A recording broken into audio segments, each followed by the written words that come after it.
All right. Welcome, everybody. Welcome to my channel. My name is Luki Gomez, and I'm a senior. And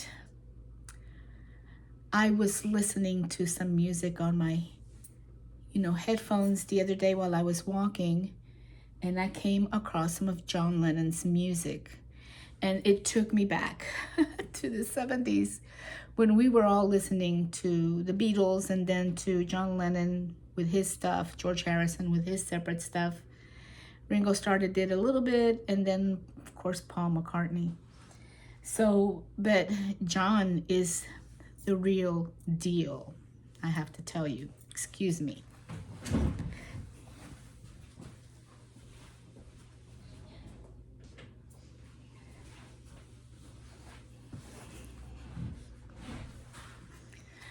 Okay, so I guess I can call myself a big John Lennon fan.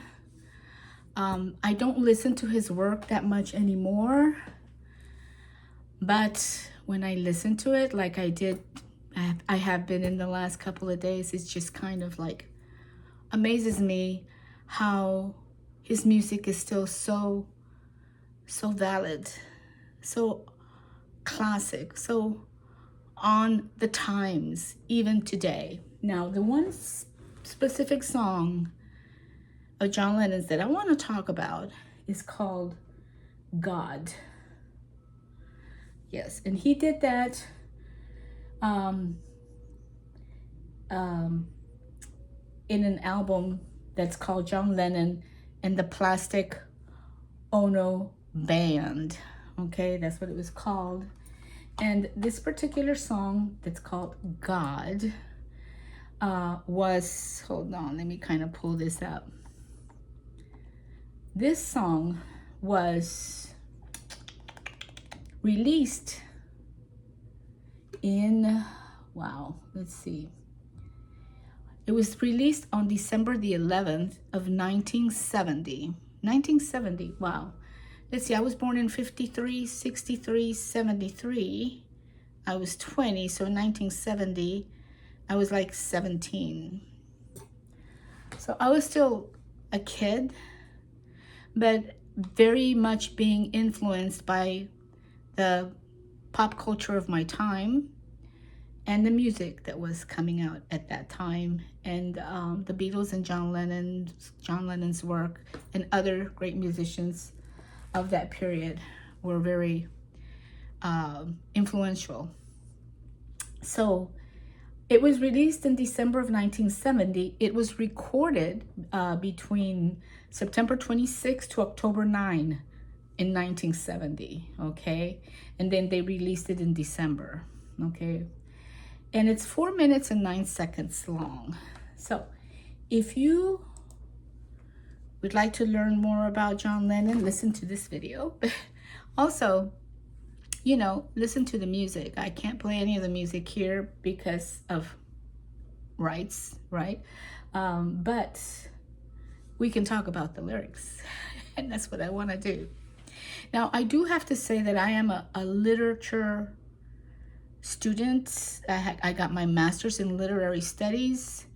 So I think I highly qualify to give my opinion on some of these lyrics here. Of this song in particular. Okay, so just the title alone is interesting, God. And you wonder, well, yeah, God, we all know who God is, right? Some of us have faith and believe in God, some of us don't. In contemporary culture, in postmodernism, which is like the whole idea of breaking down structured systems, breaking them down to create new systems. Now, this has been around since the beginning of the 20th century. The fact that our government is doing that right now, well, it's not a new thing. We've been trying to dismantle old structures in all types of structures, cultural structures, ideological structures, structures of belief systems, etc. We've been trying to break those down since the end of the 19th century, beginning of the 20th century, and postmodernism kind of falls into that, and it goes into the 20th century, 1950s, 1960s. You know, it's like a spiritual movement, I guess you could call it, and those things take time. So it's entitled God, and it starts with the first, you know, the song starts with, God is a concept by which we measure our pain. Okay, that's what he says. God is a concept by which we measure our pain. And then he repeats it, right? God is a concept by which God measures our pain. Okay, so then he goes into things that he does not believe in. It's interesting. He doesn't go into things he believes in. He goes into things he doesn't believe in. And the reason I think that he's doing that is because that's the whole point of postmodernism. You're breaking down those things that don't work for you anymore, that don't work for how we are living our lives. And living in the modern era, as they call it, you know, the era of machines, and now we have the era of the internet and just, you know, Bitcoin and all the new things that are coming up, which back in the year 2000 we didn't have. That was, to me, that I was born in 53, 2000 just seems like yesterday. All right, and I feel like, oh my goodness, almost 25 years have gone by since the year 2000. I remember 1968 thinking of what the year 2000 would be like. 1968, I was like 15. Okay, so that's you know, I forgot what I wanted to say about that, but anyway, that's just, you know, that's the thing. So speaking of what he doesn't believe in, because the whole point is dismantling those belief systems. So he starts with, I don't believe in magic. Even today, there's beliefs in magic that are surging, right? More people are becoming more interested in astrology, you know, etc. So, but he says, I don't believe in magic, and I don't believe in the I Ching. I don't believe in Bible. I don't believe in tarot, which is interesting because this is Lucy the Antigua Tarot. I was doing tarot readings for a while. I'm not anymore. Doesn't mean that I don't believe it. This is what he's saying, okay? That's what he's saying. He doesn't believe in tarot. I don't believe in Hitler. I don't believe in Jesus. Now, I think it's interesting how he puts Hitler and then Jesus like right next to each other. You know, and maybe they're both kind of dictatorial, telling us what to think and how to act and what to believe in. Maybe, perhaps. That's why they're together. So, I don't believe in Kennedy. Kennedy, John F. Kennedy, was a politician. Do we believe in politicians? Maybe a while back we did, but honestly, I don't know. I think we've never really believed in politicians throughout the ages. It's a problem. Okay, so I don't believe in politicians. I don't believe in Kennedy. Actually, he says, I don't believe in Kennedy. He doesn't say, I don't believe in politicians. I said that. And then he goes on to say, I don't believe in Buddha. Wow, that's pretty intense, but okay, Buddha is just some guy doing his thing, just like Jesus, right? Okay, I don't believe in Gita. So that's the Hindu holy book, the Bhagavad Gita, okay? And then he goes on to say, I don't believe in yoga, okay? And then he says, I don't believe in Elvis. Okay, so first he says, I don't believe in kings. And then he says, I don't believe in Elvis. So, you know how Elvis is the king? Well, he doesn't believe in any of it. He doesn't believe in like the superstar, Hollywood superstar music system, which I think it's really, really silly how so many of us fall into this adoration of the superstars, you know. It's really weird. I don't know why we do that. But anyway, and Elvis falls into that category, just like John Lennon does in the Beatles, right? And then he goes, I don't believe in, oh yeah. So he doesn't believe in kings, he doesn't believe in Elvis, and then he names another superstar, which is Zimmerman. And Zimmerman is Bob Dylan's real last name. I think he's making references to Bob Dylan there.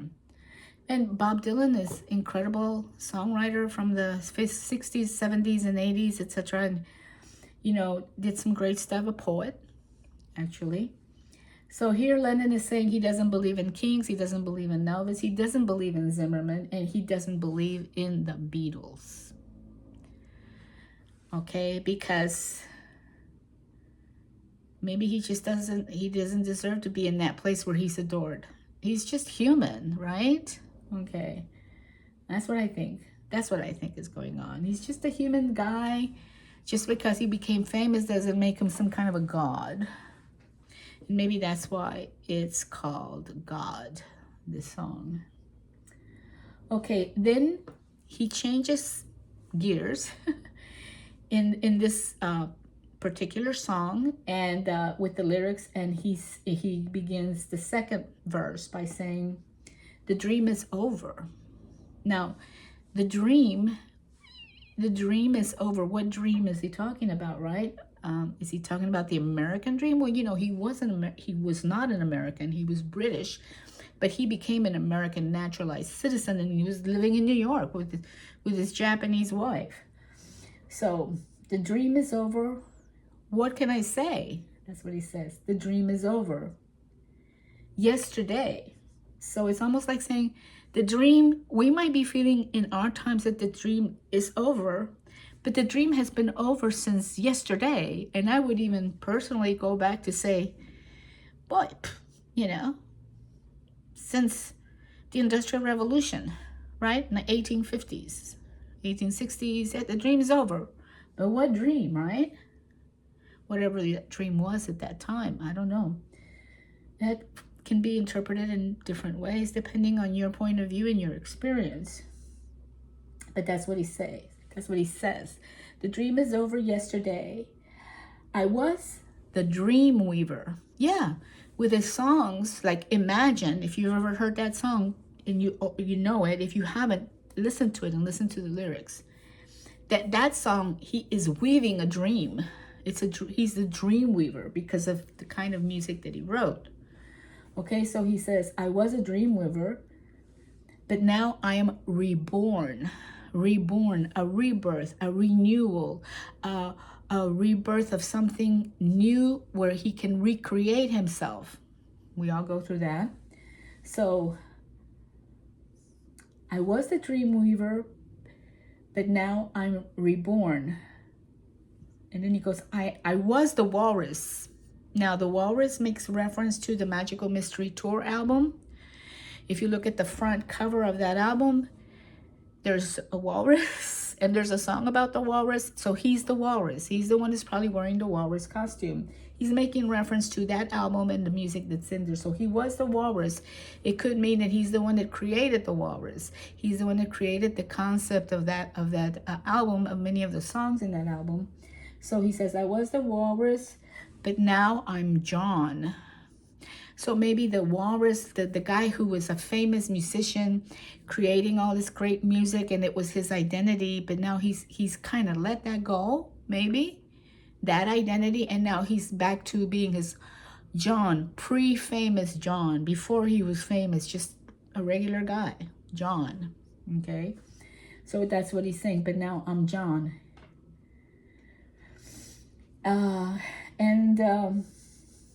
And then he goes, and so, dear friends, you'll just have to carry on. You, my audience, my fans, you'll just have to carry on without the walrus, okay? Because I'm not doing that game anymore. I think that's what he's saying.